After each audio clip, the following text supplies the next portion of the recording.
to the first of our trap check interval work group. It's so nice that we were finally able to get this all together and get a meeting on the calendar.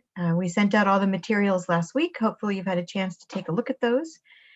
We've got a few introductory slides to go through just to refamiliarize everybody with the virtual platform that we're on today. So we'll go ahead and get started with that. If you want to go ahead and share those slides, Sam. And the other thing we just want to let you all know is using standard ODFW public information and involvement protocols. This meeting is being live streamed, and the public was noticed about this meeting through the ODFW website, and materials about this meeting will be housed there. And we can talk some more about that a little bit later when we talk about the charter. So we're here together until 5. Hopefully, I heard from Marianne that she needs to leave early. Bob's going to join us a little bit late. Anybody else need to leave before 5? Are folks able to stay? Okay, I'm not seeing. Just let us know in the chat if you need to do something different. Go ahead and go to the next slide, Sam. So we've got a couple slides, just like I said, about the virtual platform.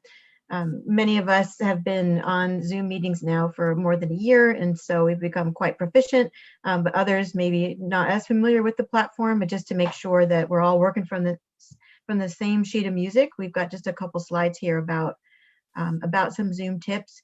So people should be connecting. Oh, there's Bob. He wasn't that late at all. So folks are already connected to their audio, and I think people have already figured out their mute. I see, Doug and Jim, do you have the ability to mute yourselves, or Sam, do we have to mute them? I see a mute button. You want to try it? Go ahead and click it. Let me try it. There you go. Perfect. How about you, Doug? I don't believe I do on my iPad. I'm not seeing anything unless somebody can direct me to something. Would it look like this on the iPad, Sam? Like on what we have on the screen here? It might look a little different. You might need to actually tap on the screen to see some of the options. Okay, let me mute. Perfect. Great. All right. Everybody passed the first test. So we just ask that folks stay muted and when you're not speaking. And also, we're asking everyone to please use your video, as much as possible in the meeting. We understand, if a child comes in and disrupts you, you need to get off, or you need to get off video for some reason, eat a sandwich, whatever you need to do to take care of yourself and your family. Like Marianne is on a legislator call and had to hop off. So we get that, but for the most part, if people can stay on video, that really helps. I mean, it's difficult that we're having to do this virtually. It's so much nicer if we could be in person, but at the very least, it would be good to be able to have everybody see each other.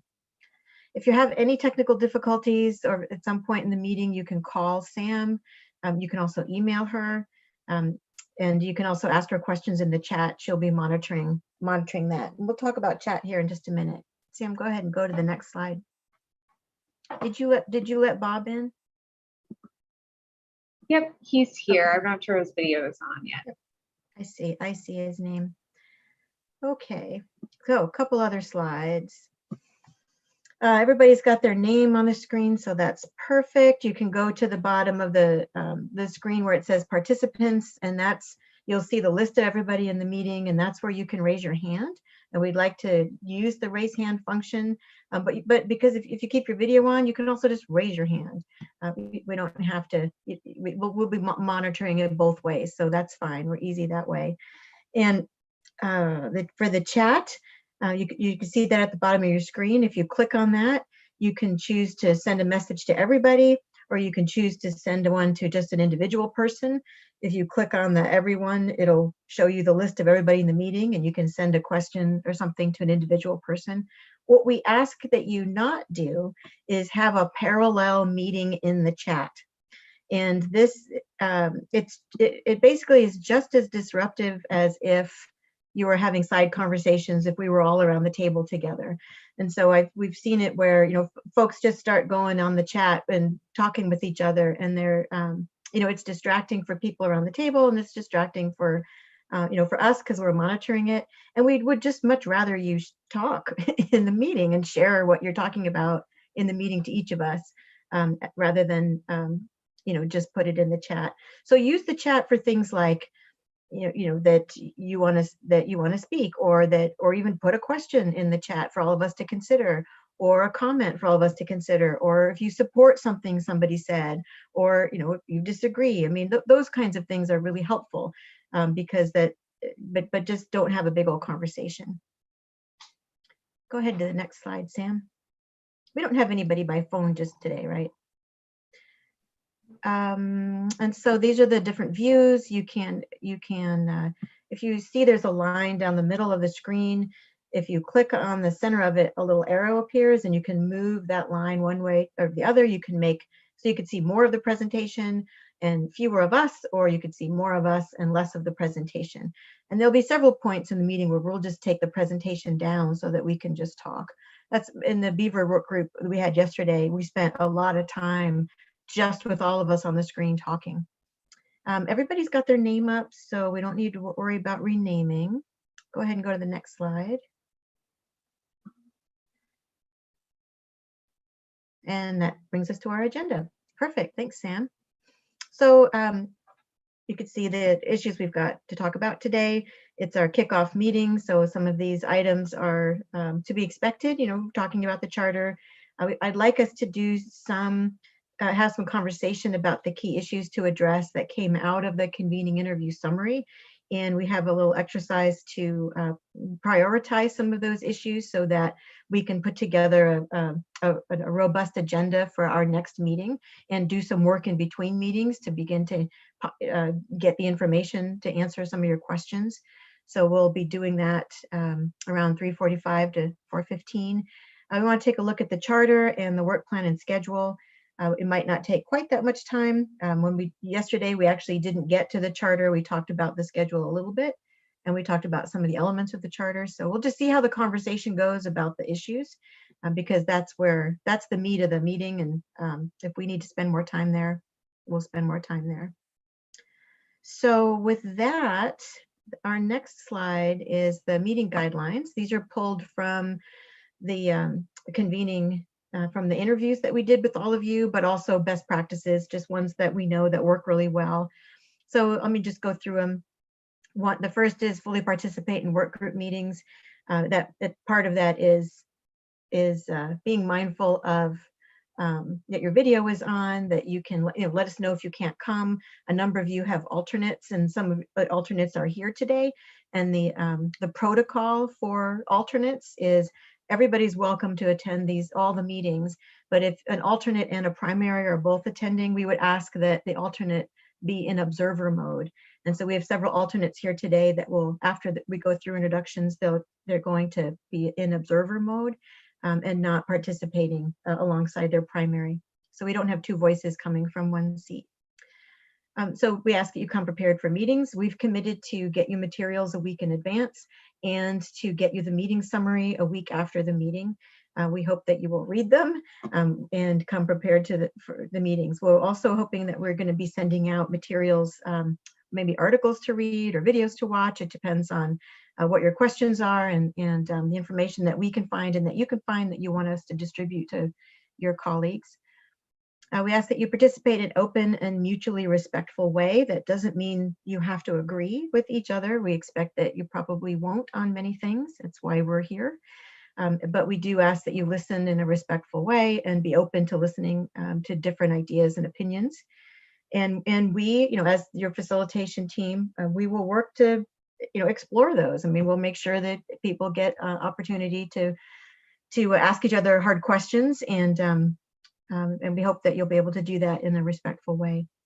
And that includes in the chat. I actually did have issues come up in another work group where people would participate in an open and mutually respectful way as they were talking with each other, but they were kind of rude to each other in the chat. So I would ask that you be respectful in all ways. Balanced speaking time. So just be mindful of how much you're speaking. Be mindful of who is not speaking, and also be mindful if you're not speaking. So, and I'll be watching for that too. It's important to hear from everybody as much as possible in these meetings, and so just you can invite other people to speak as well as I can. And so if there's somebody that you haven't heard from that you want to hear from, feel free to ask them to speak up. You're all representing, serving as a liaison to a larger community of interest. We'd ask that you fairly represent the work of the work group to that larger community of interest, and that you bring information back from them to this group for this group to consider. And finally, we just ask that you act in good faith. I mean, we're all, we're here because this is a challenging issue that ODFW and many of you on the call have worked on in the past, and they're hoping that we can come up with something that people can support, and that it will be good for ODFW and good for all of your communities and for Oregon. So know that it sometimes takes a little bit to get there, but we will trust that everybody's acting in good faith. Let's go ahead and go to the next slide, Sam. Oh, I always do that. Go ahead and go back.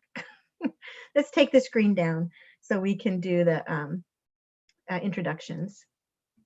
So we want to go around and do introductions. Have everybody, a couple ways we want to do this. We want folks to share their name, their affiliation, and then in the interviews, we asked you all to complete the sentence at the end of this process, "I hope that," and fill in that blank. And we didn't attribute that to anybody in the meeting summary, but we'd like to attribute that to you now, because I think it is a helpful starting point for people to hear where folks are coming from. So, but before we do that, I would like to turn it over to Commissioners Greg Woolley and Jill Zarnowitz for them to offer any welcoming comments to all of you before we hear your introductions. So, Greg, you want to start? I see you unmuted. Okay, well, I just really appreciate everybody being here. It's been kind of a long road to get to this point, and it's a time-consuming process that you're devoting to this. So I just appreciate very much that you're all here and you're willing to put in the time and effort to reach some common ground. That's really my main message. What I hope to get out of it is that we do have some standards for trap checking that everyone feels are reasonable and fair, and also that relationships with folks that don't normally work together can form to the point where we can move out into the future and continue to work on projects together in a collaborative way. Jill, you want to go from there? Sure. Yeah, and thank you all for being here. I know it takes a lot of time to participate in these type of things, and they're important to everybody who's here in this group. What I hope to get out of this is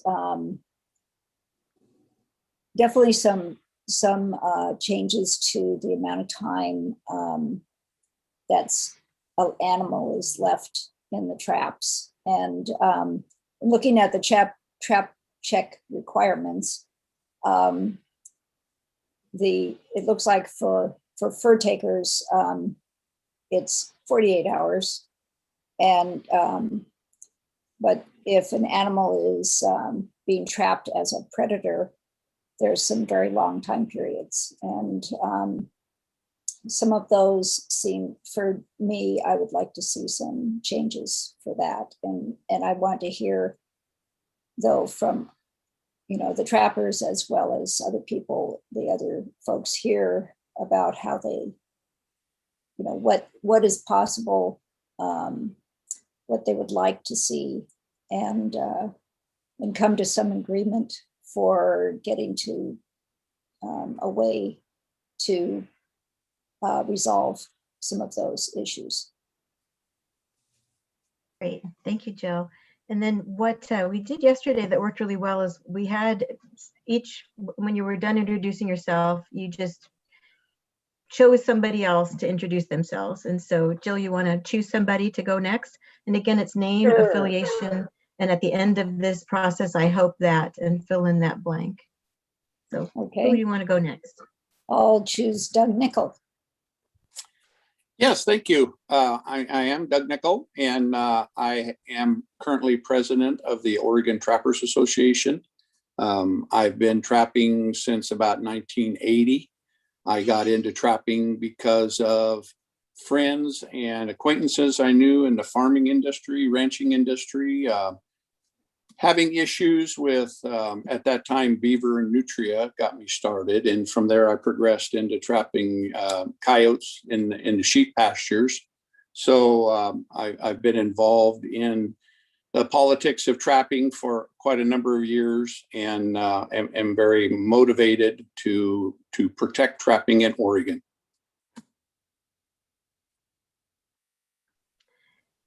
And Doug, so at the end of this process, what do you hope?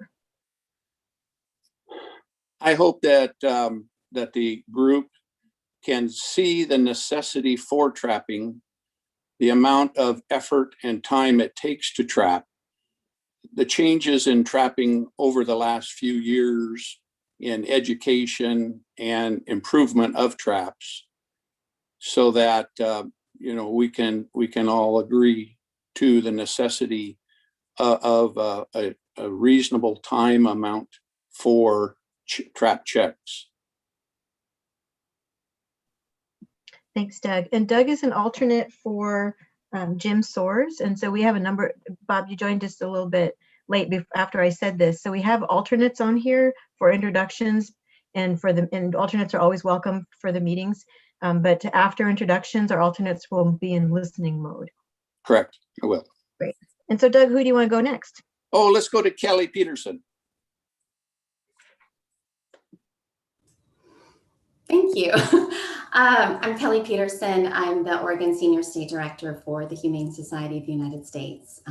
I've held this position since really 2001, with a brief break in there doing something else within the Humane Society of the US.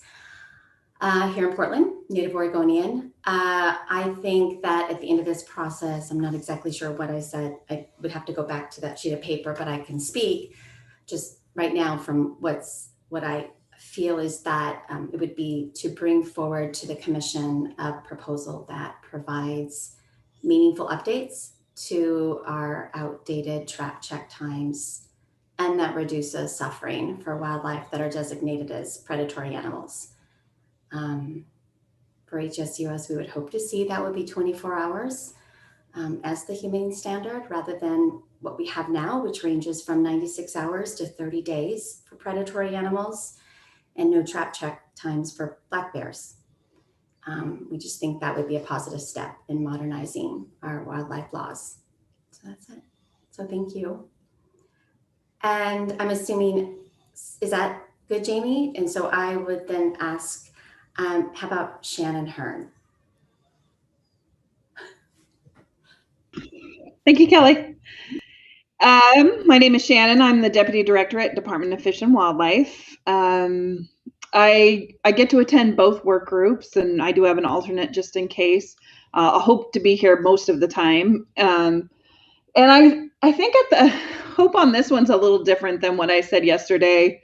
I really do think the expertise in this group allows us to really dig into where we've been, where we're at, and where we'd like to go. And I hope some of the messaging that gets done by the attendees really does encourage people in Oregon, the citizens of Oregon, to look into this a little bit more, understand it, and be part of the conversation down the road. So I have high hopes for the work group, but I also think it will maybe potentially spawn some continued education. And with that, I think I'll choose Tyler. Thank you, Shannon. My name is Tyler Dungannon. I'm the Conservation Coordinator for the Oregon Hunters Association. And at the end of this process, I hope that, as a group, we can say that we relied on science. We utilized the empirical studies that are out there. We identified, opportunities for further research And we have remained objective on decision-making regarding trapping in Oregon. And why don't I go to Derek? Thanks, Tyler. I'm Derek Broman. I'm a wildlife biologist specializing in carnivores and mesomammals. I'm the Oregon Carnivore Fur Bearer Coordinator for ODFW. At the end of all of this process, kind of echoing Shannon's comments, I really want all the participants to understand what the regulations are, where they came from, and can use empirical information to get into the weeds for making any potential recommendations, or just truly understanding how these regulations are designed and where they come from. So that way we can identify if there's overlap or not and move forward. So I will punt to Quinn. Good afternoon. My name is Quinn Reed, and I'm the Oregon Policy Director for the Center for Biological Diversity. At the end of this process, I would love to see our trap check times modernized. And I would really love to see a concrete proposal from this group for rulemaking. That's what I would hope to see from this process. And I'll pass it on to, how about Amy Patrick? Hi, I'm Amy Patrick. I'm the outreach coordinator for Oregon Hunters Association, and I will be the alternate for Tyler. So after intros, I will turn my camera off and just be in listening mode. For me, I would think that with this work group, what I would hope to see come out of it is an understanding of how we got where we are now, where the current trap check time intervals came from, what processes were used to get to this point, and the best management practices around trapping that sustain those. And I think I would really hope that this group would not predispose that perhaps there are changes that need to be made, but first just understand and assess where we are and how we got there and why they are where they are. So that's all I have. And I would go to Jim Soares.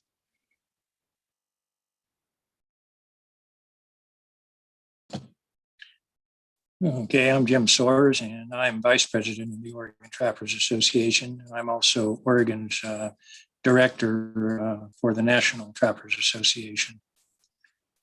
I have over 50 years of trapping experience. And at the end of this,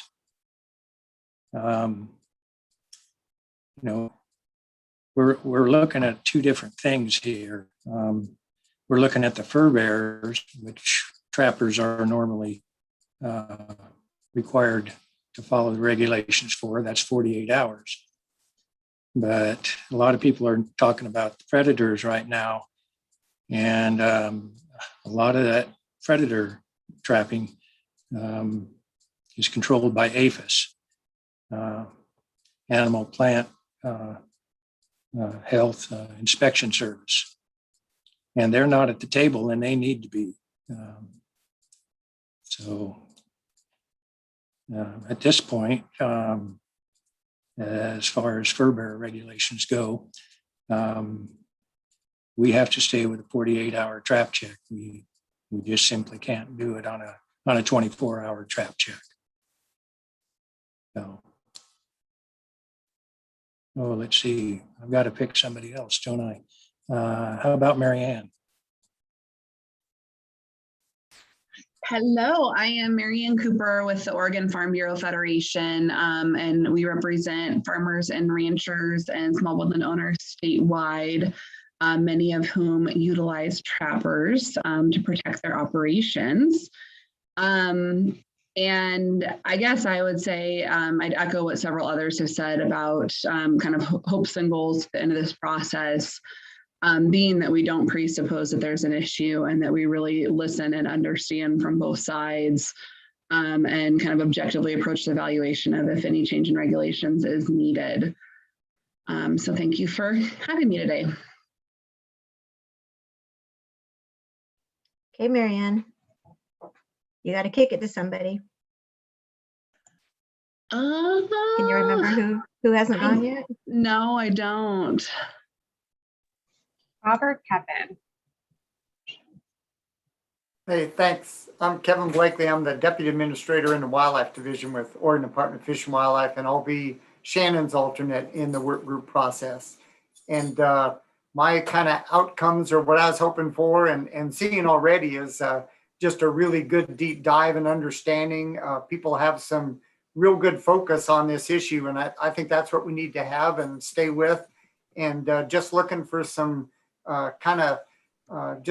staying with that focus and understanding through the end of the work group process. And I'll pass it on to Bob Salinger. Hi, I'm Bob Salinger. I'm the Conservation Director for the Audubon Society of Portland. My hope is that at the end of this process, we will have, I think as Quinn said, modernized our trapping regulations, be commensurate with other states that are really leading in this area, have regulations that really prioritize the humane treatment of animals to the maximum degree feasible. And I'm particularly concerned about the predatory trapping regulations in the state. And I believe Michelle has not gone yet. Thank you, Bob. I'm Michelle Tate with Oregon Department of Fish and Wildlife. I'm the executive support staff for the commission and for the director's office. And I would like to see at the end of this result for us to all leave with the respect for our differences and that we can achieve a truly collaborative process. Great, thanks everybody. And Bob wins the game because he remembered who hadn't gone last. So thanks for participating in that. Let's go back to the agenda. So we want to, at this point, go back to the PowerPoint slides. So at this point, what we want to do is just dive right into the outcomes from the convening interview summary, particularly focusing in on some of the key issues to address. We're just going to jump right into the meat of the discussion. That's what we did yesterday with the Beaver work group, and we have a little exercise we can do with all of you, or we'll just see how the conversation goes. So, we sent out the interview summary in advance. I think it was about 8 or 9 pages, which is, we didn't attribute things to individuals. And we summarized an hour each or more of everybody's conversation. We have all of the back information. And then we summarized that down here to this one slide. And so, of course, it doesn't do it justice. And we hope that you took the time to read the summary so you can get a sense of where everybody's at and the kinds of issues and considerations that people want to address. In our meeting yesterday with the Beaver work group, one of the things that came out right out of the chute was, and it came up in the convening interview summary, was that the charge of the group was really broad or not very clear. And so we spent quite a bit of time really talking about, how to narrow that focus and where to start the conversation. With this group, the focus is pretty clear. I mean, we are here to talk about trap check intervals, what's currently in place. Are there some changes that are needed? But in looking at those questions, there were a number of other things that came up that are ancillary or complementary to that conversation. And these are just some of the highlights. So really, there were a number of people that on all sides of the issue that talked about the importance of just really understanding how trapping benefits or doesn't benefit the Department of Fish and Wildlife, Oregonians, wildlife in general. Just a lot of questions and people wanting more information about trapping in general. A lot of conversation about looking to other states. We have the word modernize in here and update, and those are, it assumes a change of some kind, but also recognizes that states are approaching this issue quite differently. There are a number of states that have that have longer trap check times in Oregon. There are some that have shorter trap check times. Some are more clear and some are more complicated. So I think a lot of people had said it would be helpful to look at what everybody else is doing and see where Oregon rates and see how we can learn from other states, taking into account terrain, taking into account distances that people have to travel. So there are a number of considerations and factors there. Another big topic that came up is just about the data, the effect of trapping on populations, especially beaver, and just data from trappers, from landowners, from local government, and agencies' role in gathering data. What data do we have? What data don't we have? What data should we have? What role could trappers play potentially in gathering data?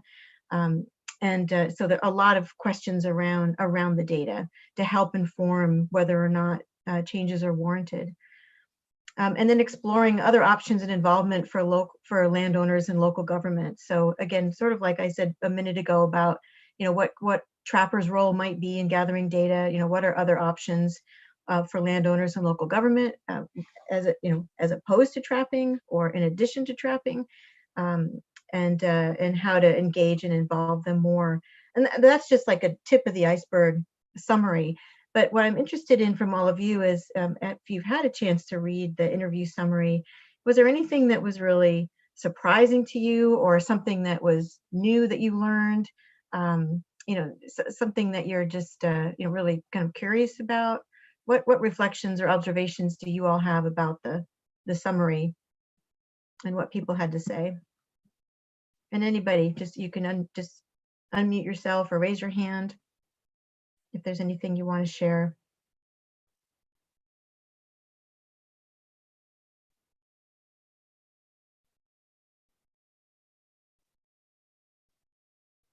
No reflections? So I just had a question, and I haven't finished going through all of the responses because I don't think I actually interviewed for this, but there's some comments about costs of the department and other kinds of costs. And I know that we didn't put an economist on this group, but I just think it would be interesting to look at cost benefits, in an analytical kind of way, tying in cost of the department to administer the program, looking at the industry as a whole, benefits to the consumer, or to those in the supply chain beyond those that trap themselves. So I'm curious about, and someone may have brought that up in your interviews, I'm not sure, but that's always been a question to get clarification on it in my mind. Yeah, and that was brought up in the interviews. And when we go through the key issues and we talk through those, I have a whole slide with several of those exact points on it. So okay. You're right on track with what other people were thinking about as well. Okay, great. Thanks. Marianne? Yeah, so I guess an observation to share in reviewing the responses is I was a little surprised, and I don't know if it was one person that said it repeatedly or if it came up from a few different folks, but there was a decent amount of questions about should we even have trapping as a wildlife management tool, and kind of wanted to talk broadly about benefits of wildlife on the landscape, et cetera. And I guess both of those surprised me a little bit because I don't think anyone disagrees with, that there are benefits of well-managed populations of wildlife on the landscape. But I think it can be a very scary position for some folks if there are, opinions in the group that trapping just shouldn't happen, hard stop. That's kind of a tough place to start a conversation from, and a tough place for, especially for the trapping community and those like my members that rely on trapping for some aspects of their operation to enter into the conversation, because it automatically feels like, oh my gosh, there's some people that think there's no role for that period. And so that's a tough starting point for a conversation. So Marianne, are you looking for anybody to offer any clarifying comments about that? I mean, it did come up in the interviews by multiple people, and I think it was more of a, I guess I would say it's kind of more of like a, a spectrum. I mean, are we, people wanted more information about the role of trapping in wildlife management populations and about, are there other options? That's some of what came out around that particular topic. Yeah, I thought you just asked for observation, so I was just sharing an observation. Yeah, no, I appreciate that. Jill, you had your hand up. Yeah, I guess I'd like to keep this work group very focused, not on whether or not we're trapping, but just on the trap check intervals. That would be another group, or which we haven't, as a commission, decided to have what's the purpose of trapping or something along those lines. But I would like to keep this just to the trap check intervals and keeping Oregon updated with pretty much, where the public concerns are, and but not to get rid of trapping. That's not the goal of this group. I mean, we could talk about, definitely we want to hear about trapping and the history of it and the benefits of it, and perhaps even the cost of it. I'm not sure if having somebody examining the cost of trapping to the department. But I think that it's best just to keep to the trap check interval, which is the title of the group. That's mine. I know that other people brought up in their interviews the whole range of from, one side is, why are we doing this still? And other side is, this is our way of life. And so I just would like to keep it as focused as possible.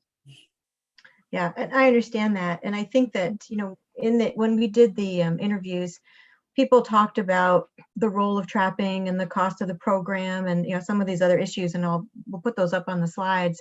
I think in large part to understand the context within which the interval question, is posited. And so so we'll just have to see, how the conversation goes. We can keep it very focused, but one of the considerations about keeping it really, really focused is that it's more challenging to bring in information that might help us not be quite so polarized. And so that's just a consideration. And I think that's where people were going with when they wanted other information to understand the role that trapping plays and the role that ODFW has had in administering a program like this, is more to understand, kind of the whole context. So I get what you're saying about keeping it focused. We don't want to get into a debate about whether or not trapping is good or bad, because that's not the title of the group. It is about intervals. But in order to get at an interval change, if there is one, that people could support, we might need to have a more comprehensive conversation about the topic, if that makes sense. Yeah, I'd also like to say, if APHIS is needed in this group, I have no problem adding somebody from APHIS, but the rules and regulations related to predatory animals are in Oregon's ORSs. So the department is very involved in setting those. And there's also a lot of data that could be gathered from predator trapping as well. Any other reflections or observations? Oh, Kelly, you had your hand up. Or are you clapping, or do you have your hand up? No, I have my hand up, but that's the first time I've used it. And if I used the wrong one, I'm really sorry. No, it's fine. That's usually that's a clapping one, but that's okay. Oh my God. Take Okay, a hand. We'll take a hand anytime you want to give a hand. Okay, I was just Any way testing you out want to do it. the reactions. I want to say for HSUS's part, we're here in good faith to talk about trap check times. That's been an issue that we've been involved in since 2001. It isn't really, unless, you know, I'm sure there's, you know, philosophical, we might be getting into conversations about, you know, I'm not sure when it's warranted or whatever, but really our focus strictly is on trap check times for predatory animals. And on that note, since Wildlife Services was brought up, one of the observations I had thought about when looking at costs and just even thinking about enforcement is having somebody from the Wildlife Division of Oregon State Police part of one of the discussions, or finding out how, in fact, enforcement occurs when there is, you know, about 7 different trap check times. And that is something that is, I think, for us, something that would be good to have that information in terms of how that's enforced, and maybe ODF&W has that.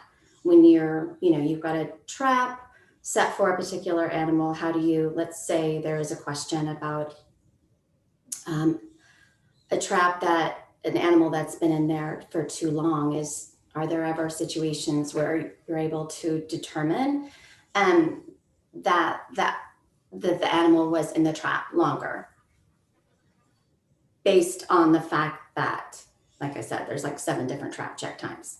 Mm-hmm. So are you suggesting that might be helpful to have someone from OSP Wildlife? Is that what you said? Yeah, from Oregon State Police Wildlife Services, who does, or not Wildlife Service, OSP, the Wildlife Division, who does the enforcement of our wildlife laws in the field. Mm-hmm. Okay, thanks, Kelly. It looks like Greg has something to add about membership. Yeah, so one thing that we suggested for the Beaver group is to be able to bring on specific experts at particular times throughout the process to provide their expertise. And so that could be the case for OSP, that we may want to invite OSP to come on and maybe give a short presentation and have question and answer. I think that's within the realm of kind of the scope of how our facilitators are working. So that's a suggestion on how to address that. And Greg, what about APHIS? Because it came up in the Beaver group too, and it's come up here as well. You want to talk about your thinking around the current makeup of the group? Well, I think if APHIS has something to add, and I think Commissioner Zarnowitz talked about how I think what was stated about APHIS' role regarding predator management in Oregon seems to overlap with what ODFW's role is in statute. And so I guess I just want to be clear about what they would add specifically. But again, in lieu of being a regular group member, I mean, if they have some specific things to add at a particular time when we get into some of these topics more deeply, then I think they could be a guest. Thanks. Any other thoughts or reflections on the interview summary before we start working through the key issues and questions? We have them put on slides. Tyler, go ahead. Yeah, just in the conversation about, having experts give presentations, would that be open to researchers? And if so, what's the process for submitting those kind of requests? We don't have a process figured out just yet. What we want to do, and when we get into the questions, what we want to do is just start sorting the issues where you want to start with the conversation. And then, a number of you through the interviews and through work after this meeting or even in the meeting, you can suggest places where we can go and get that information or have somebody come and speak on that. And so we've got the next few slides are the issues, and we're going to ask folks to weigh in on prioritizing those issues so that we can begin to know, where do you want to start this conversation? What's the foundational information that people want to have? And so, really, it's any of you suggesting to us about where are good places to get that information. Yeah, and we can develop a short list of some of those individuals to have at the ready if they're willing to step up as need be. Jill? Yeah, this is about hand raise. And Michelle taught us this, Alt-Y will raise your hand as opposed to clapping or whatever, high five or whatever all those other little icons are. Because right now, my neither in participants or on my screen, it won't let me raise my hand. So, are you working from a tablet also? No. Oh, no. I'm on an Apple, but other times, like during commission meetings, there's a little hand down at the bottom that I can tap. And for some reason on this meeting and some of the other smaller meetings that I've been in, there's been no hand down at the bottom that I can tap, and no hand in the participants. So the Alt-Y works as the option. So, Commissioner, do you have a reactions button down below? Yeah, that's what gives the little thumb up and hand clap and heart and all the rest of that. Okay, yeah, because my reactions also has a raise hand. Oh, mine doesn't. Ability. Oh, okay. Well, I'm sorry to hear that. Interesting. But if you press Alt-Y, then you can do a raise hand.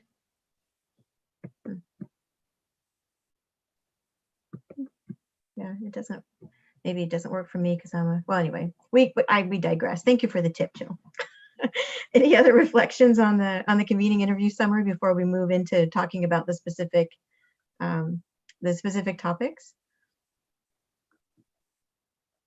Okay, Sam, do you want to go ahead and put the screen up?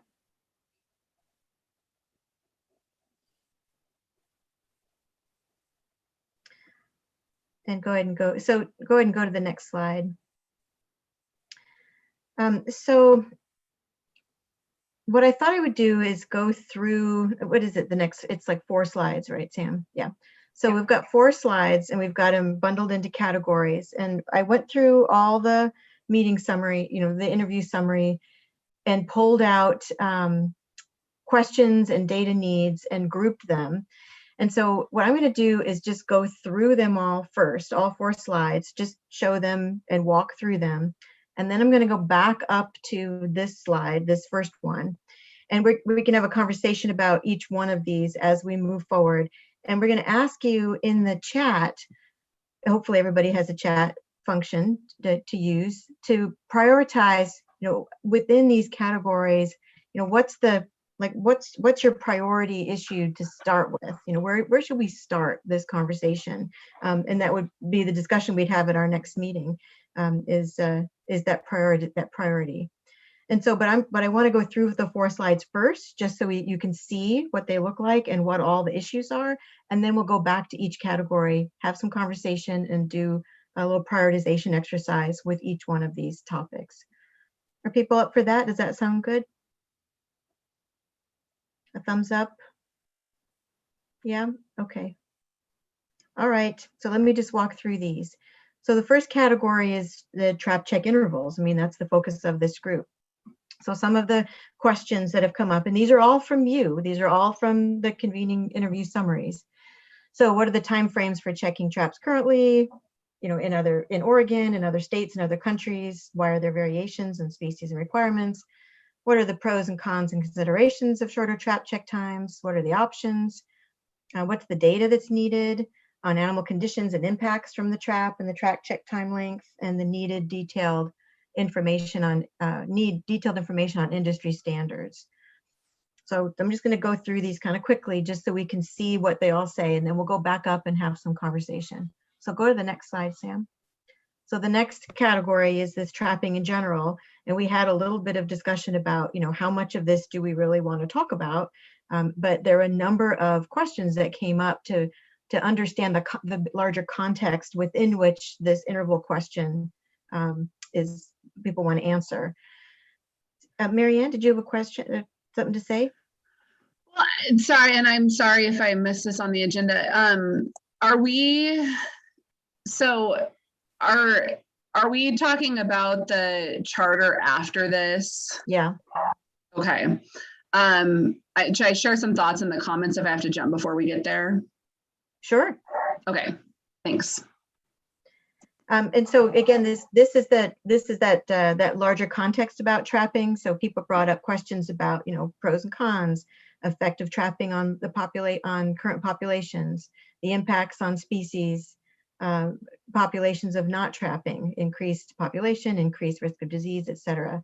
The pros and cons of setting traps close to high density human populations, annual reports that detail quantities of traps and numbers of days spent trapping, etc. And a question around how do trappers contribute to the public interest and well-being. Marianne?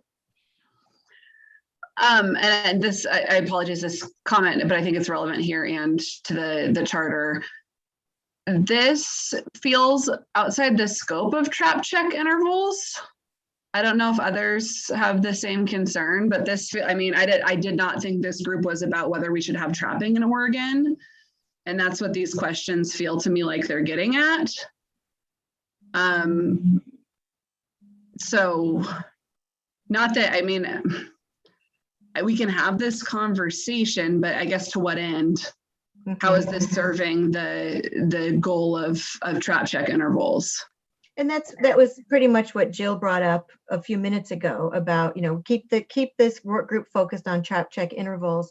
And what I've put on the screen here is that a number of people through the convening summaries had these other contextual questions about trapping that the trap check interval question fits within.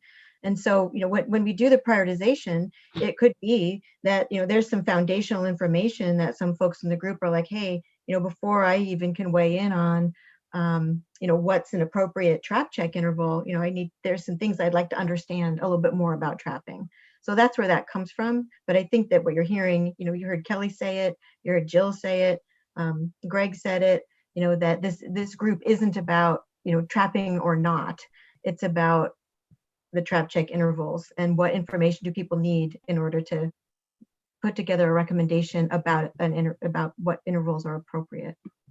And you think people need to know the pros and cons of trapping and how trappers can contribute to the public interest and well-being to answer a question about intervals? I guess to me, these feel like loaded questions that aren't getting to that interval question. Some of it, and like what effect trapping is having on current populations, again, the intervals question, I don't think is about adjusting the interval isn't going to impact the effect trapping has on current populations. Yeah, and these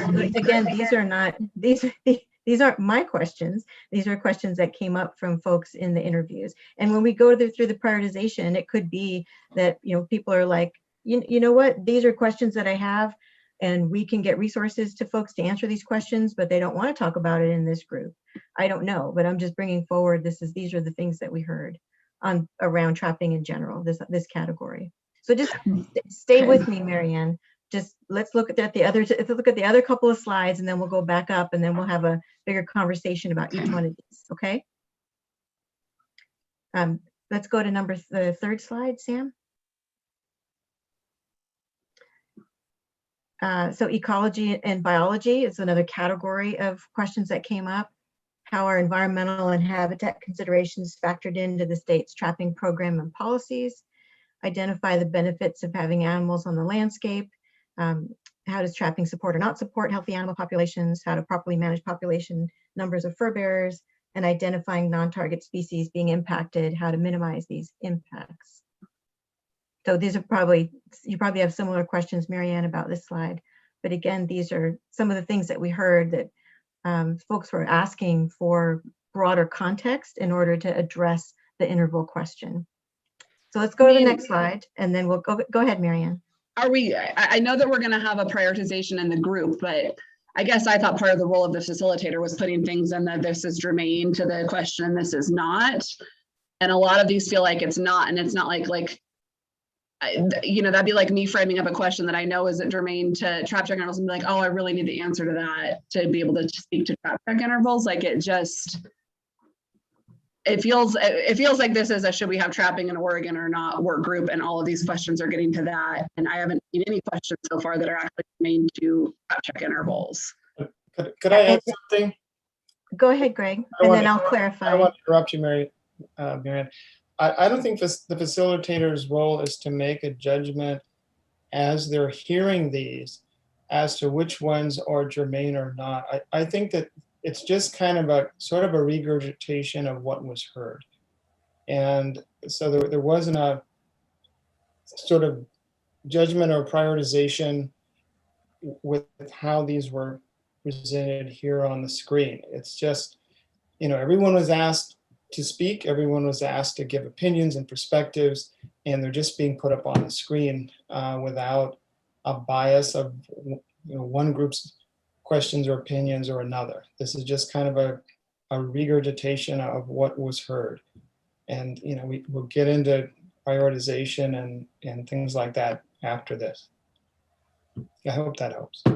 Yeah. And I mean, that's helpful, Greg. And I was pretty much going to say that too. It isn't, this is right from the interview summaries. And the reason why I wanted to put this up here is because, there are folks in the group who have these concerns and questions and considerations. And if that's getting in the way of being able to address the question of trap check interval, then we as a group need to figure out how much or not of these we talk about in order to be able to get to a place where folks can develop a recommendation that they can support. Marianne, your hand is up again, or is it still up? Yeah, no, I would just, I guess, like to formally request that we define the scope of this work group before we prioritize questions that may be outside the scope of the work group. Okay, let's look at the next slide and then let's go back up and we'll see what more conversation we want to have. Kelly, your hand is up. Yeah.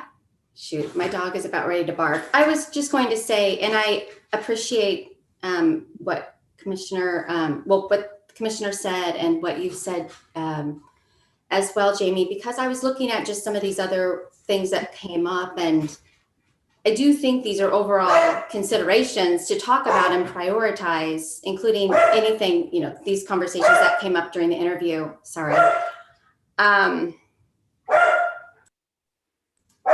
Let me just mute myself, but I did want to make a note about trapping plays a role in helping ranchers manage predators, help economy in rural communities.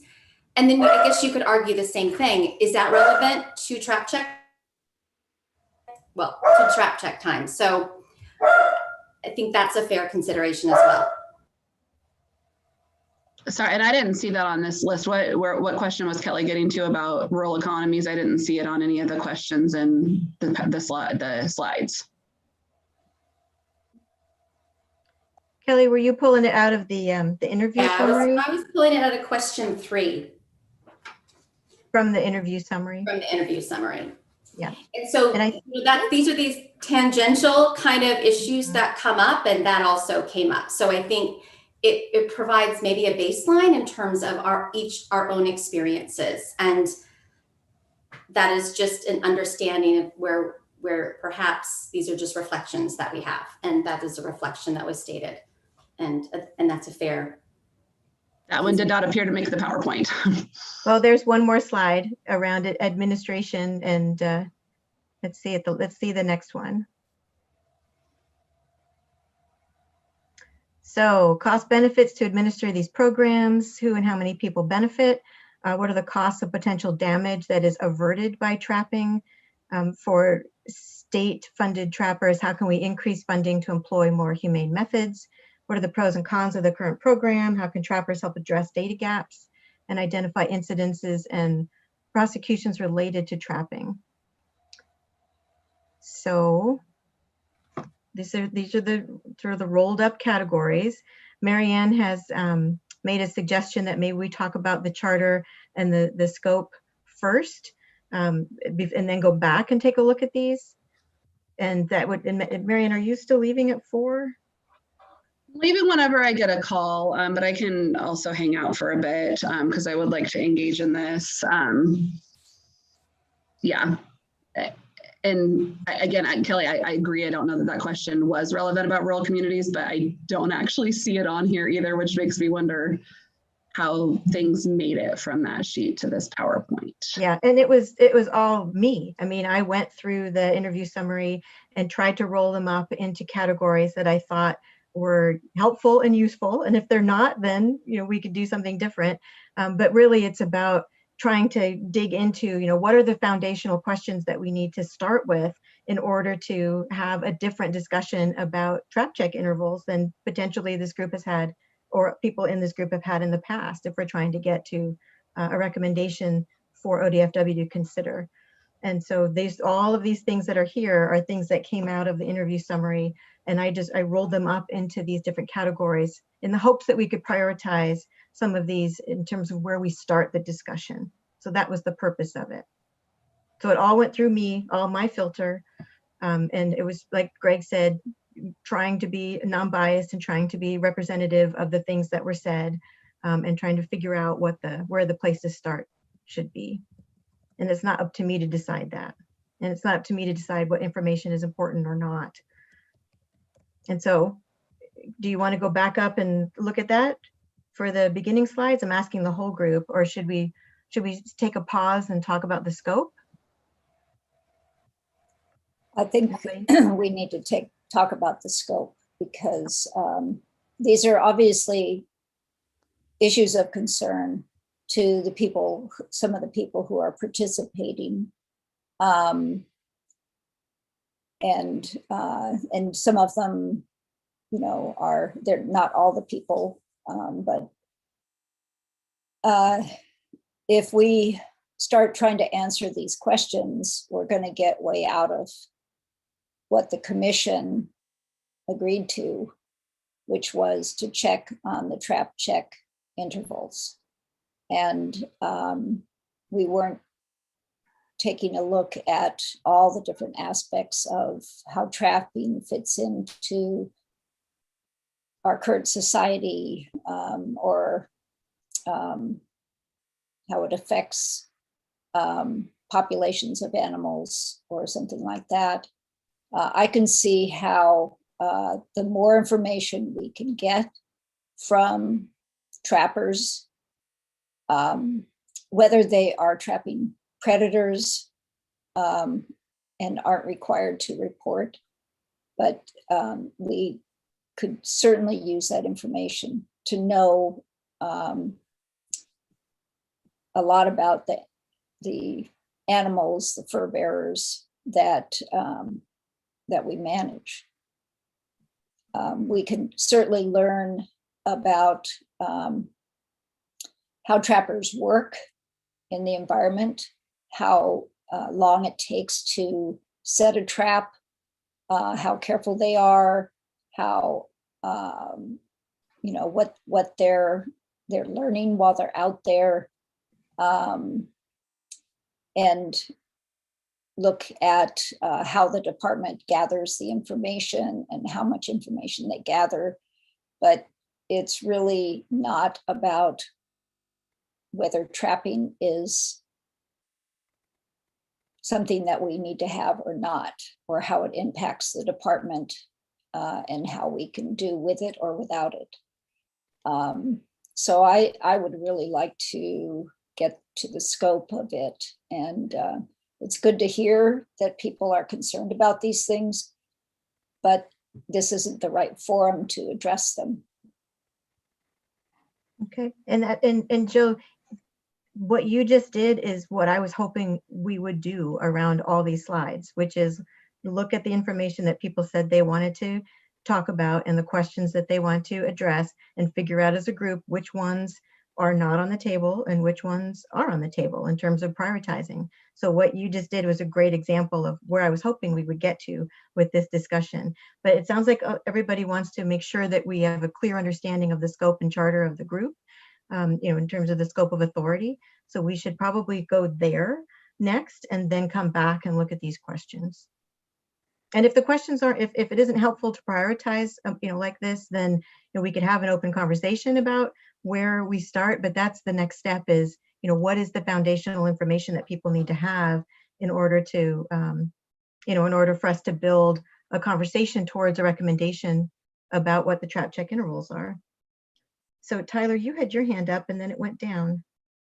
Yeah, that's all right. I was just going to suggest that we also handle the mission and purpose with the scope, but it sounds like we're just going to go over to the charter and take care of that whole thing before we move on. Yep, let's go ahead and go there. Sam, can you go ahead and take us there?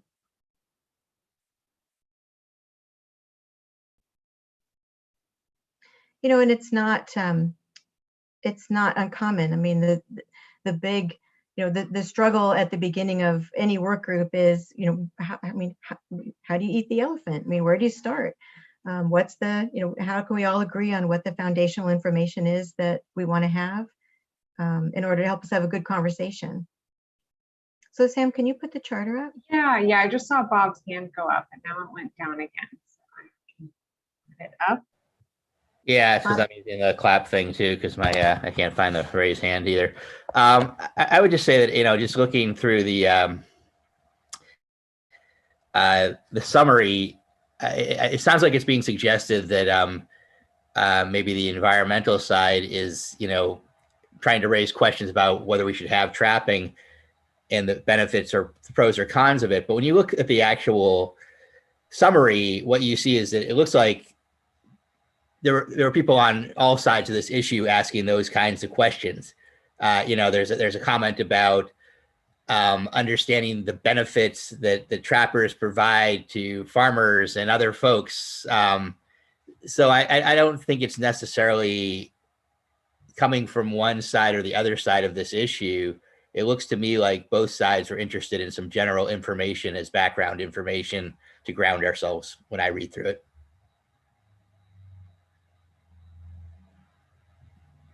Thanks, Bob. So let's take a look at the charter and the scope.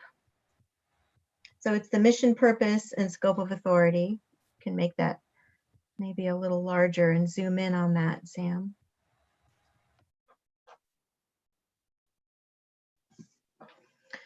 Okay, mission purpose. Trap check work group will develop recommendations to the Oregon Department of Fish and Wildlife Commission to consider regarding ODFW policies, practices, and programs relating to trap check time intervals in Oregon.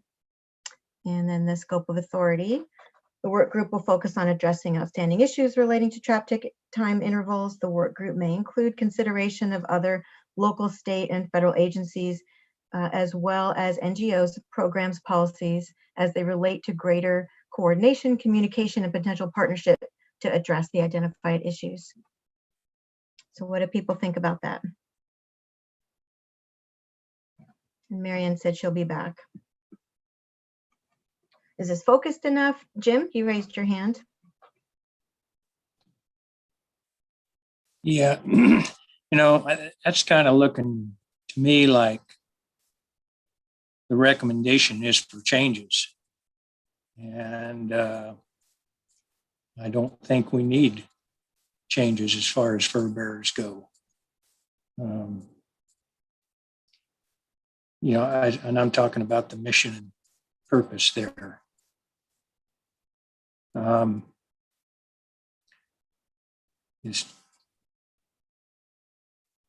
got, well, I don't think this is the right time to do that, but I've got the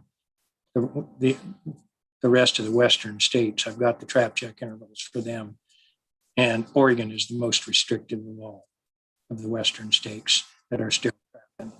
So for fur bearers? For fur bearers, yes. And so it doesn't say anything in here about changes. It says recommendations.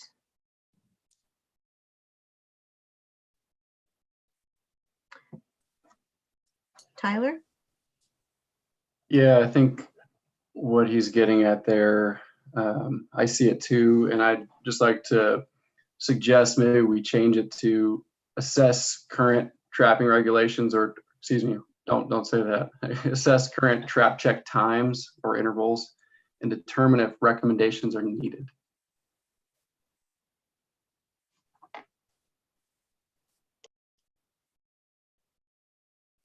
Quinn?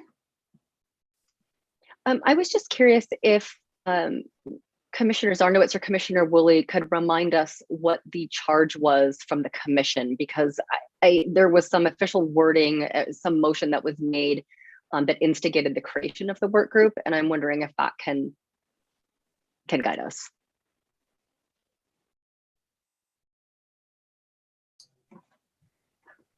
Greg, you're unmuted, or Jill, who wants to go first? Commissioner Greg, Zarnowitz, you want to do go you- first? Commissioner, do you remember the specific wording? Because it doesn't exactly come to mind. I just remember the charge to examine the trap check time intervals that we have in Oregon and determine if changes needed to be made. So when I see the word recommendations, I mean, a recommendation could be keep the status quo.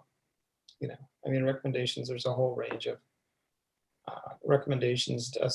Don't necessarily mean change. They could mean we recommend that things are okay now. That's how I interpret that sentence. Yeah, I do too, but and I actually watched part of the last June's meeting to brush up on what was said related to these two work groups, but I didn't get to the motion part in flipping through the YouTube video.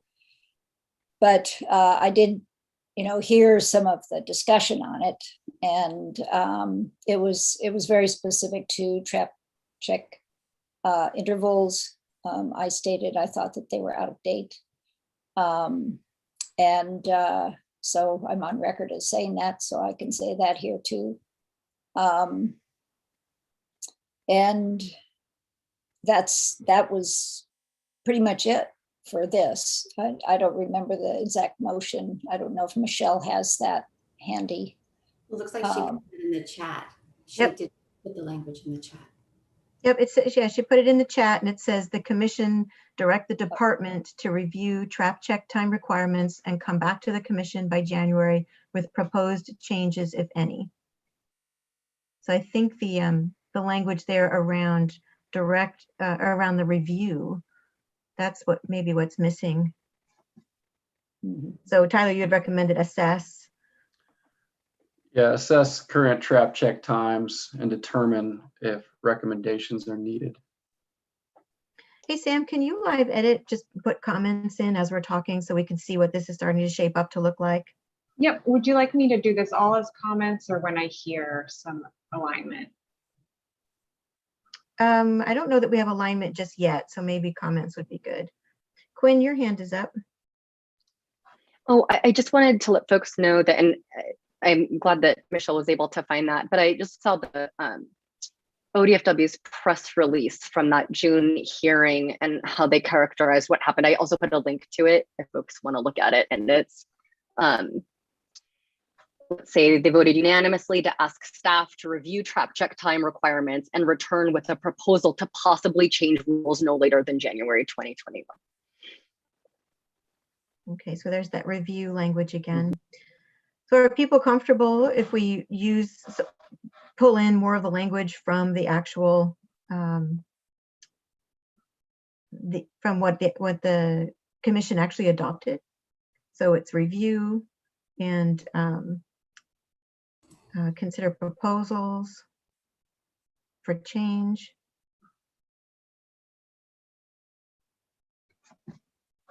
What do people think about this? It's important that we spend time on this because this is fundamental to how we move forward. If we don't have agreement around the the mission and purpose of the group, it's going to hamper us at every meeting. So this might feel a bit laborious, but even when we tried to look at the the issues and prioritize them, lack of clarity around the scope of the group was dogging us a bit. We would support. I would support that. I like that. Who was that? Oh, That was Kelly. Kelly. Yeah, I was just weighing in. I like sticking to the language that was more closely conveyed on the press release and with the commission approving that unanimously. What do other people think about that? Tyler? Yeah, I think just using Commissioner Zarnowich's words is fine by us. as long as the if any language is included. Is included.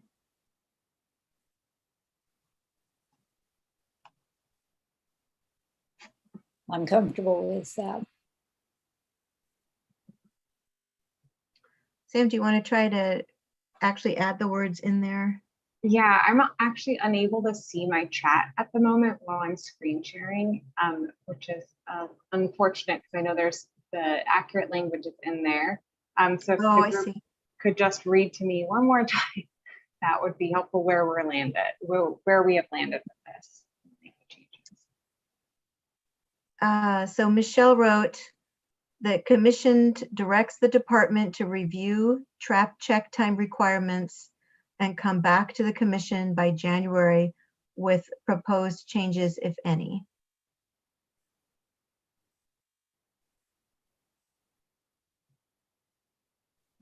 Yeah, and then Quinn's language is a little more tighter, actually. What I posted was the actual motion that was made in the meeting. Oh.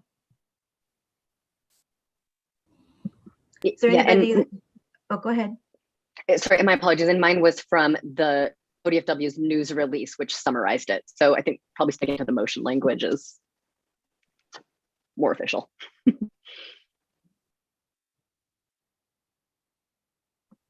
Okay. Is there anybody that disagrees with how this, the mission purpose is starting to take shape to be more clear?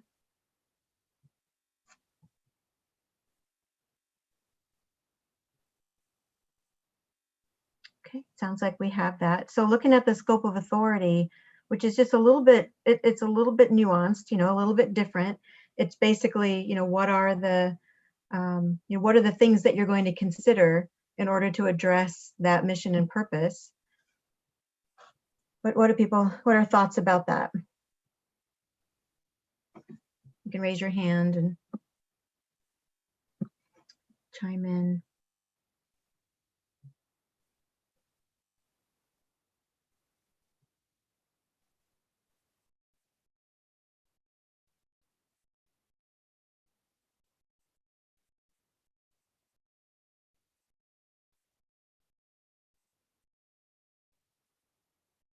Anybody have any amendments or heartburn over how it's worded? Is it clear enough to give us the direction that we need to go back and look at what that foundational information is that we need?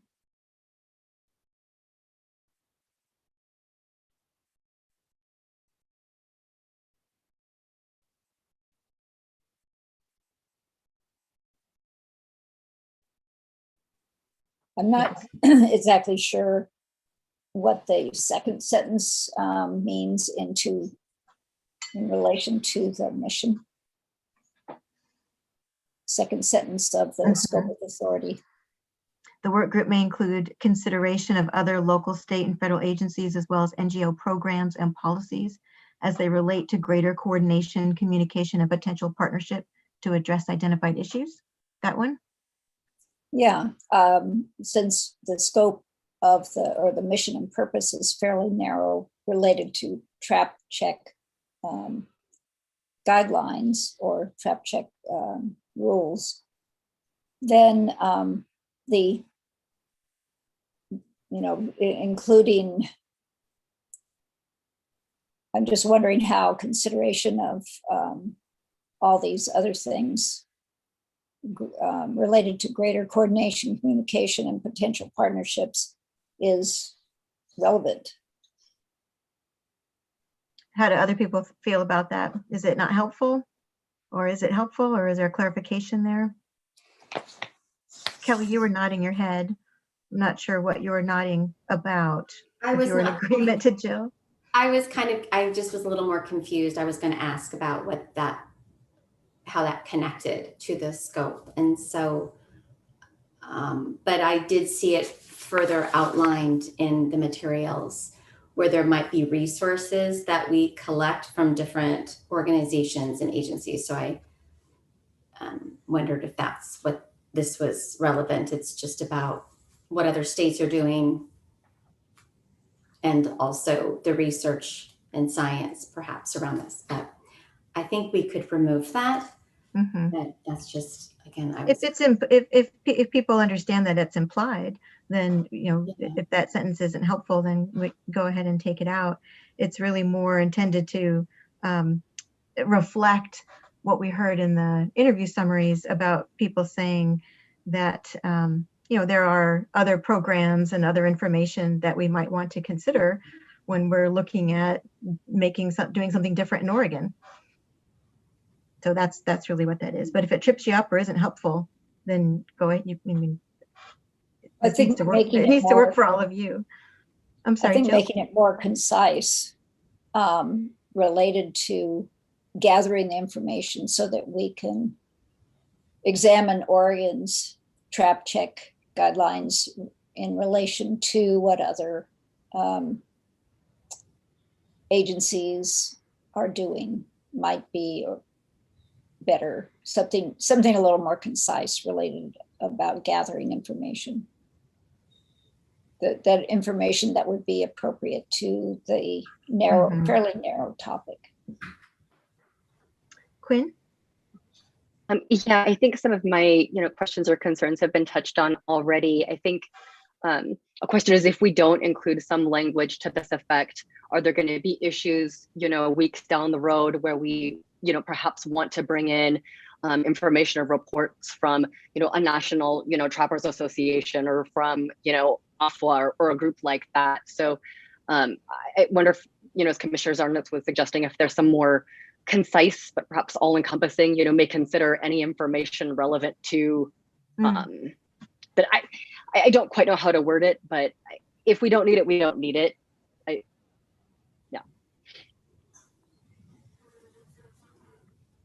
yeah, I think we should be able to have some sort of language that would encompass bringing in research or relevant information that would help the group make decisions and recommendations. So if there is a way to just add one sentence that would be encompassing, I like that. Yeah, I like what Sam just put there. The work group may gather relevant information to help the group make recommendations or to address identified issues, just have that.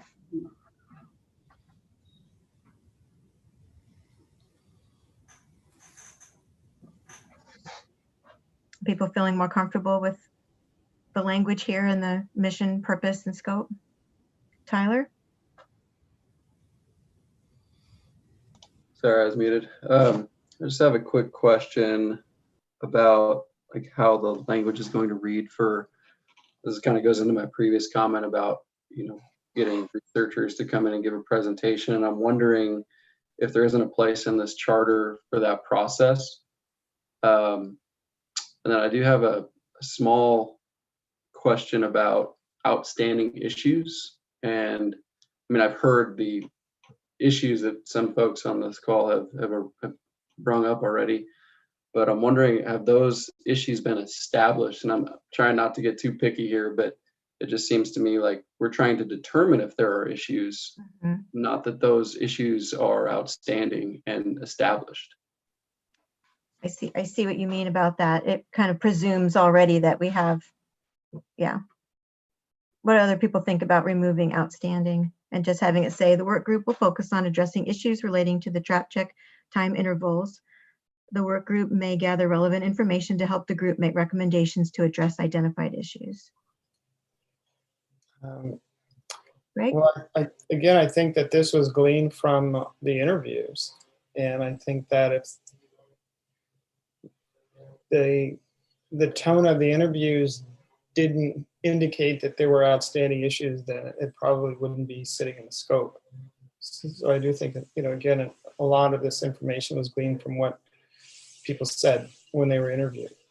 And maybe the word outstanding, maybe that's an uncomfortable term. But I'm just saying that to me, it's relevant to what came up in the interviews. Kelly? Well, I was just going to say, I don't know about that word, but I'm not sure Tyler would like this word much better, but for us, it would be concerns. So I think something to be more descriptive would be important. Tyler's hand is up. Tyler? Yeah, I think we could move on with the word potential. With addressing potential issues? Correct.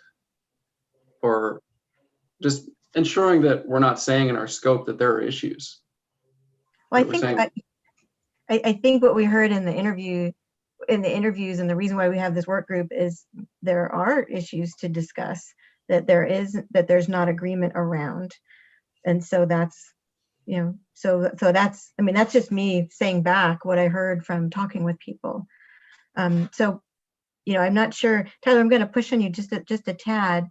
You know, what can you just talk a little bit more about what your concern is about assuming that there are issues? I think part of this work group is to determine if there are issues, not that there are issues already we need to address. That's where I stand on it. Jill?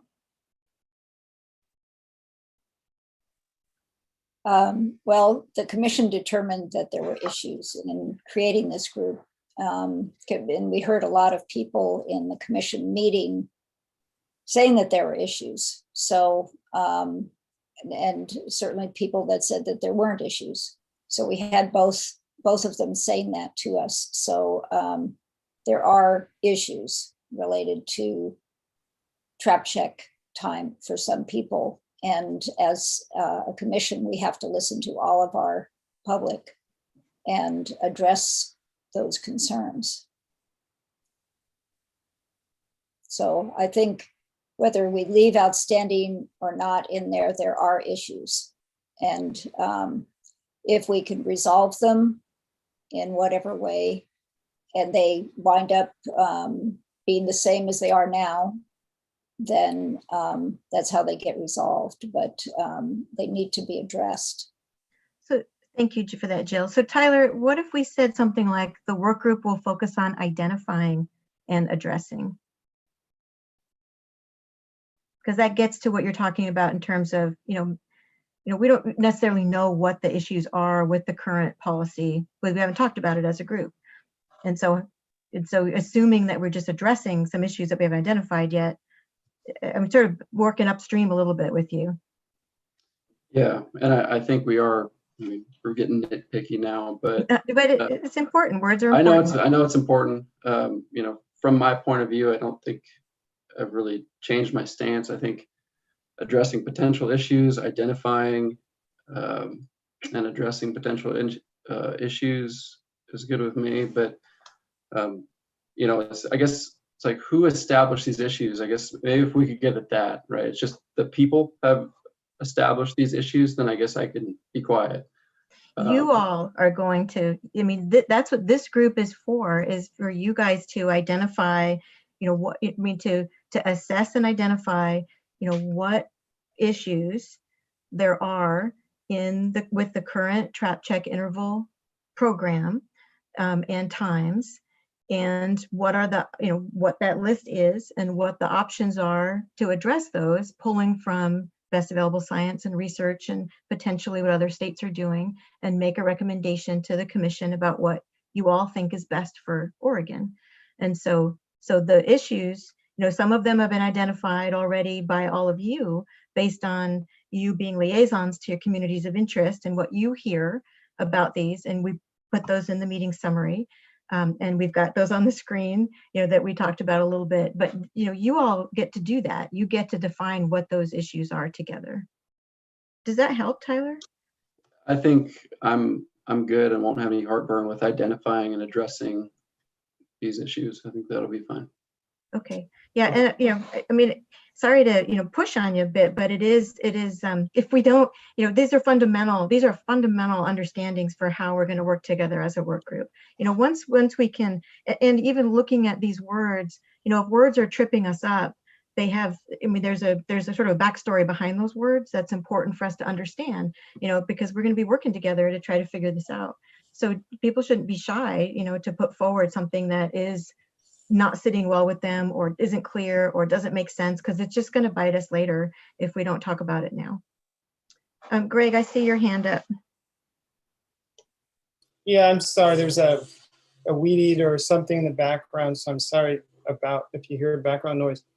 So I think what I'm hearing is that the word issue is being interpreted too narrowly.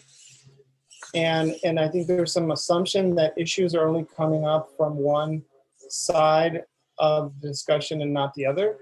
And so what I'm hearing from trappers is that there's an issue that many people don't understand the role of trapping in wildlife management. Or another issue I'm hearing from trappers is that there isn't an understanding of the data that's collected by trappers and the value of that. So there are issues coming from all directions, and issues, the word issue is not just loaded from one viewpoint. I think it may be being interpreted too narrow as a word that's used from one group and not another, but to me, issues are issues and they're coming from all directions. Thanks, Greg. So what do you think? How are we feeling about this sentence? We got rid of the word outstanding, right, Sam?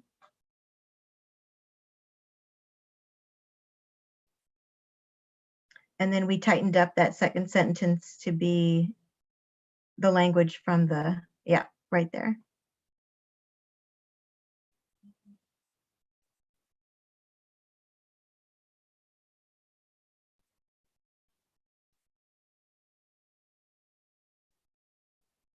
You know, and this time we're investing up front on these sentences actually is an investment in how we work together in developing recommendation language. So this is it's a bit of a training ground for all of us. Okay, how are people feeling about the way they read now? Quinn? I dig it. I like identifying and addressing. The only, again, small consideration I might change for the second sentence is rather than gather, put consider. Mm.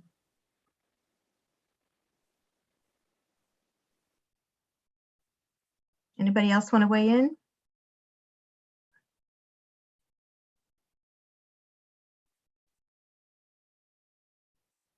Is there anybody that is would disagree? I mean, feels like these are non-starters the way that they're worded now? Shannon's good.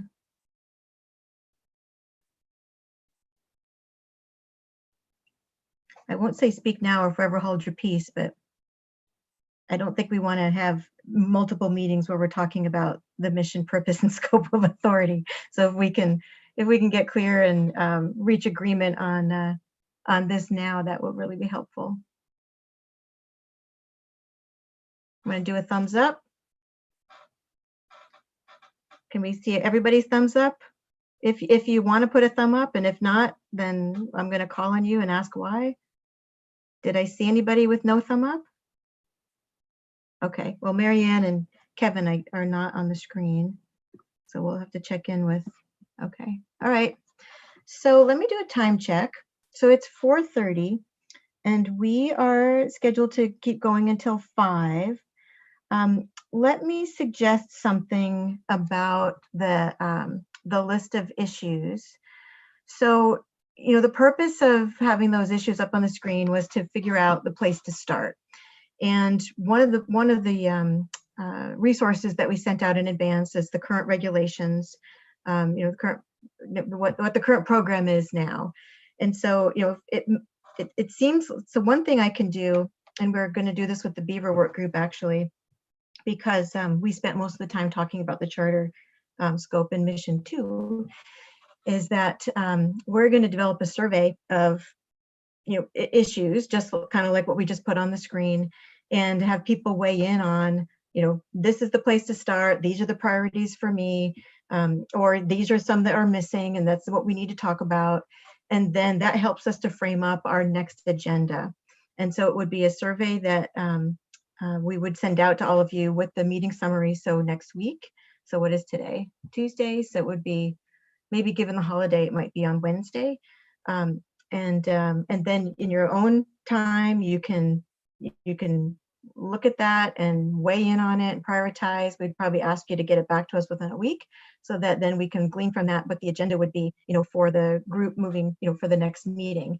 And since we send materials out a week in advance, we would send out that draft agenda a week in advance, and we could welcome any conversation that folks want to have about tightening it up, or why it looks like this, or any of that. And so we can get to an agenda that people would support. But I would assume that next meeting agenda would include a presentation and conversation about the rules and regulations as they currently are, some information about what's happening in other states, at least as some foundational pieces. So what do people think about a survey to get at priority issues and make sure that, that's how we're going to sort them moving forward? So what do people think about that? If anybody wants to weigh in, and I'll stop. I see some head nodding. Thank you, Quinn. That's very affirming. To use your thumbs up emoji. And I'm trying to be efficient with your time too. Okay, so we'll do a survey of the issues, and it'll look pretty much like the slides that we put out there, and you can weigh in on these are the places that we want to start. These are the ones that are most important to you. And then we'll look and see where there's some intersectionality around some common areas that people want to talk about, and assume that the next meeting would be some foundational pieces in addition to some of the priorities that people have identified. What do people think about that approach? Kelly? No, I like that approach, but I was going to ask if we were going to have a presentation from ODF&W about the current regulations, could there be a consideration to also incorporate it in that the Oregon State Police Wildlife Division's role in their collaboration and overlap, and how that works actually in the field, if that could be part of the presentation. So Derek and Shannon, are either of you up for something like that? This is Shannon. I'm up for assigning Derek to that. Derek, you good? Yeah, I can do so. I can talk with Jamie about some strategies on how to get some of that information out there, because I supplied her with a pretty enormous backgrounder on basically like the last 20 years of all the times that this exact topic has come up. So there's an enormous amount of information that maybe we'll just hand out as homework. And then the presentation maybe will circle back on that, provide a higher level of view, so that way everybody can truly bring themselves up to speed. Okay, so I can work with Derek on that. Shannon? Yeah, it will be helpful to know exactly what, like Derek said, there's a volume of information out there, and we've talked about what's compiled for across all the Western states. We've talked about what Oregon does and the history of it over time. So let us know exactly what's desired here. And then if you want us to reach out to Oregon State Police, I mean, we're happy to do that. We can present on how we collaborate with them, but I think Kelly's idea is a good one for on the enforcement side to understand better how they look at trap check times and how they enforce it. Quinn, and then Jill. Oh, I think Commissioner Zarnowitz had her hand up first. Oh, sorry. I think she's deferring to you. Oh, no, there she goes. Well, we can go back and forth. Yeah, one thing I had put in that I wanted was a current look at all the at least the Western states trap check and predator check guidelines, or not guidelines, requirements. And so, Derek, if you've put something like that together already, that'd be great. And that'd be good to see in advance of the meeting.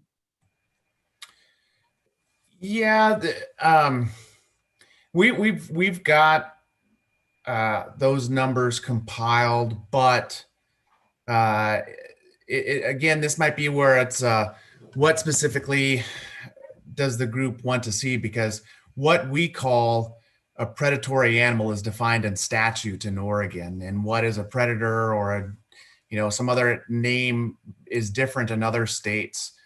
Some states, they have their regulations for licensed trappers, and then they've got regulations for damage control companies, wildlife control operators, things like that. So it is very difficult at times to compare things apples to apples. But at the fur bearer side, at the licensed fur taker activity, that very much is apple to apples. But then it gets really messy when you look at trap types.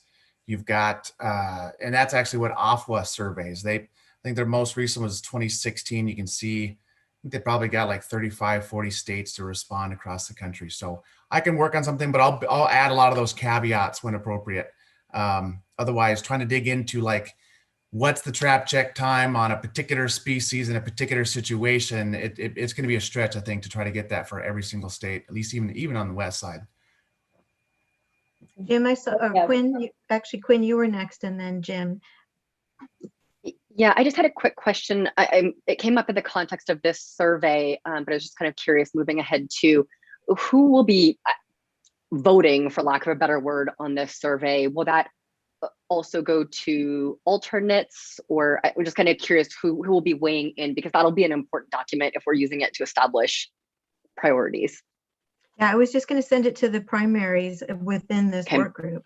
And it's just it's a way to sort some of the issues in terms of priorities so that we can begin to organize them into agendas to have conversations around. So that's the purpose of it. Cool. Thank you. And we can, since it is 4:45, we could also include some elements of the charter in it that we haven't got to as well, which are, that way you can weigh in on some of those, because that's an easy way to get some feedback from you on the draft charter as well. Jim, you had your hand up. Yeah, I went through the western states around Oregon, looking at their general fur bearer regulations. I didn't include California or Washington because they no longer have use of leg hold traps.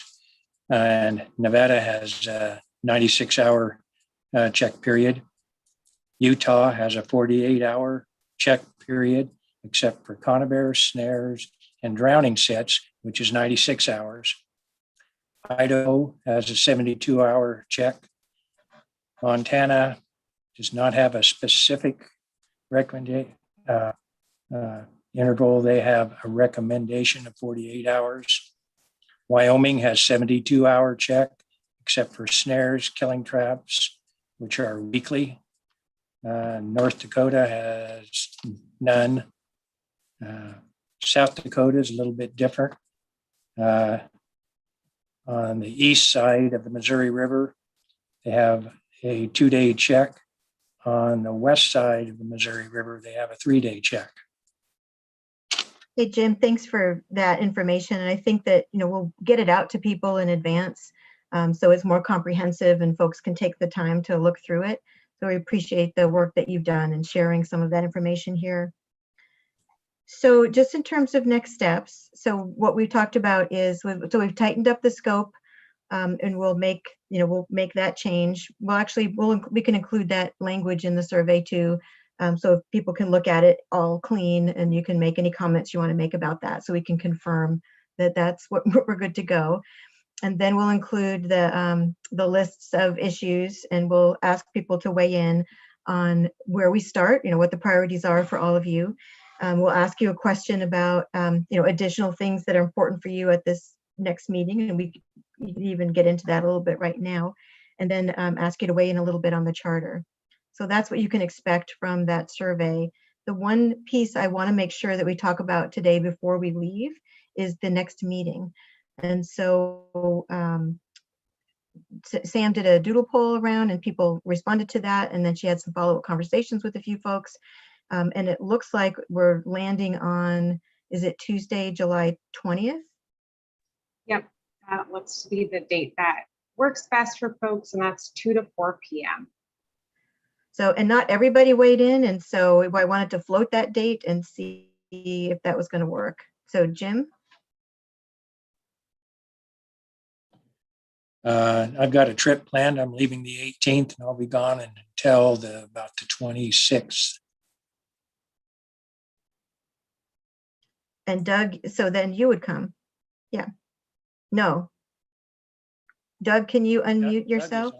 Doug is on the trip too. Oh, Doug and Jim are traveling together. Okay. Well, what about other people? How does it work for other people? I'm sorry, You're on the what- road as well, Bob. So we've got several people that it doesn't work for. This is going to be the problem in the summer.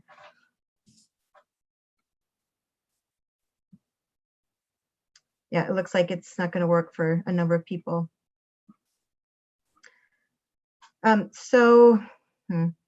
We were trying to get another meeting in July.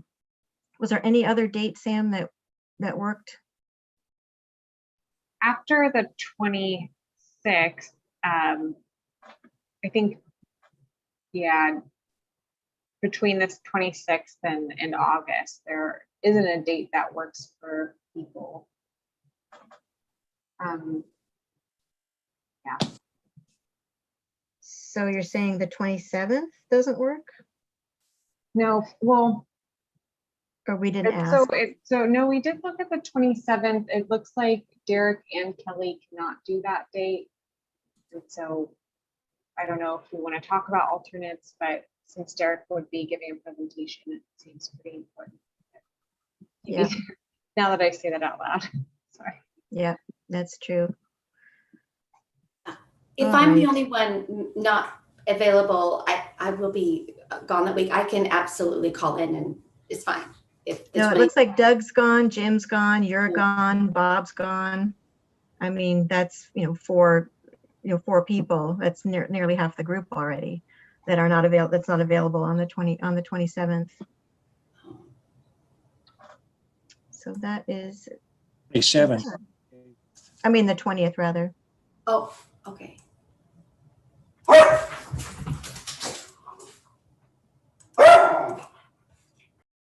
Well, I think we're just gonna have to go back to the drawing board and try to find a date. I mean, we knew that summer was going to be hard. For me, there is a possibility that 27th may be available. I won't know for a couple weeks, but yeah, that's kind of a tentative. It could maybe fit in my schedule. I'm trying to think if I could volunteer somebody else to give it for me if I'm unavailable. Oh, think about that. Yeah, I was gonna say we if that's what we have to do, and Derek's plans are tentative already around babies arriving, so it might be better that we just have a backup already just in case he needs to go early or something. So how does the 27th then work? And Sam, remind me of the time, 2 to 4, 3 to 5? Yep, 2 to 4. 2 to 4 on That's July Tuesday, 27th. July 27th. I'm putting it in the chat. Can you do a thumbs up if that works or thumb down if it doesn't? Tuesday, July 27th doesn't work for Bob. Who does it not work for? Maybe for Derek. Jim, Doug, does it work for you on the 27th? So Bob, is there someone else you can send, Bob? You're on mute. Yeah, possibly, but I'll see what I can do. You Okay. could probably post someone else from. You probably post someone else. Yeah, the summer is really tough. I'm not sure that. I'm not sure how much that adds, or to have somebody pop in for a single meeting and then pop out again. But yeah, it's much more filling the space. But we could talk about it. Mm-hmm. So it looks like the 27th works for most people. So the other thing we could do is we could send out another quick poll and see if there's some other date, but everyone, the 28th was just as good bad. Yeah, so also Wednesday the 28th from 9 to 11 in the morning was an option, and so was that 2 to 4 p.m. And again, this is, you know, a limited number of people who did take the survey, and so I'm not sure if that is any better for. Yeah. What does the 28th look like? That doesn't work for you either, Bob? Either of those times? Yeah. I believe Commissioner Zarnowitz and I are in we have a potential meeting. Yeah, we're trolling the Columbia. On the 28th? Really. We're good, not fishing. We're trying to solve problems. Yeah, we're in a meeting with Washington about Columbia River fishing. On the 28th? Yeah. Yeah. So let's keep the 27th tentative, and then and Sam, you and I will look and see if there's any other dates we could possibly pose. And Bob, if you can, either you and I can talk, or you can think about if there's someone else to send, or if that makes sense if we do land on the 27th. Yeah, scheduling is just it's just like the worst part of it's just the worst part of these meetings. You definitely don't need to have both of us commissioners in every meeting. I mean, I think having one commissioner is fine. Yeah. And Jill is the lead on this committee, and so I mean, she's a priority for attending. Okay. All right. So we have 5 minutes left. We've got the next steps are the survey, where we will figure out, well, we'll send out the issues, and people can weigh in on those priorities, and any other information they want to add. We'll include some questions about the charter. Sam and I will look and see if there's some other date that we can pose that, you know, to all of you, or a couple of dates, to see if we can get more full participation. Bob, you and I can work offline on that as well, about covering the 27th if it looks like that's the date that works for everybody. And meeting summary will come out next Wednesday about this meeting. I can't think. Oh, and it will include the revised scope and mission purpose information in the meeting summary, but also in the survey, so people can, you know, say that yes, this looks good or not. I can't think of anything else. Derek, when's your due date? August 4th, but we are going to be induced likely the week prior if he doesn't come before then. So we're very much planners, and we're excited for them to give us a date. We just don't have that date yet. Okay, well, that's really exciting. Your life will be changed forever. So I'm excited for you. Thank you. Yeah, congratulations. Kelly, you had your hand up. Oh, yes. I just wanted to seek clarification, and maybe this is something that we need to think about for the charter, or we're just clarification. We're talking about looking at all the trap check times and considering if there are changes to be made, not just for fur bearers, but we're also looking at predatory animals, because fur bearers are in statute, and I'm you know that. And I'm not sure, I don't know if ODF&W has the purview to change that. Predatory animals is directed by the by the commission. So the predatory animal statutes are ones that are very much of interest, because we're talking about longer trap check times. So I just wanted to seek clarification on that, so that we're all kind of also operating, like reading from the same sheet of music. I just feel like we've kind of gone to keep talking about fur bearers. I want to make sure we're really talking about predatory animals, and not the 4 or 5 different trap check times. Jill, Craig, Jill? Yeah, we are talking about predatory animals as well. That was part of the issues that came up, and I think there's some lot to understand about that. Jim, you raised your hand. If you're going to bring predators into this, I strongly advise APHIS needs to be at the table. They're the ones that run those programs. They need to be here. Thanks, Jim. Kelly, did that answer your question? Okay. It did. Thank you. All right, so we got 1 minute. Seems like there's not much that we can open up and accomplish in a minute. So it sounds like we should probably give that minute back to all of you. Jill?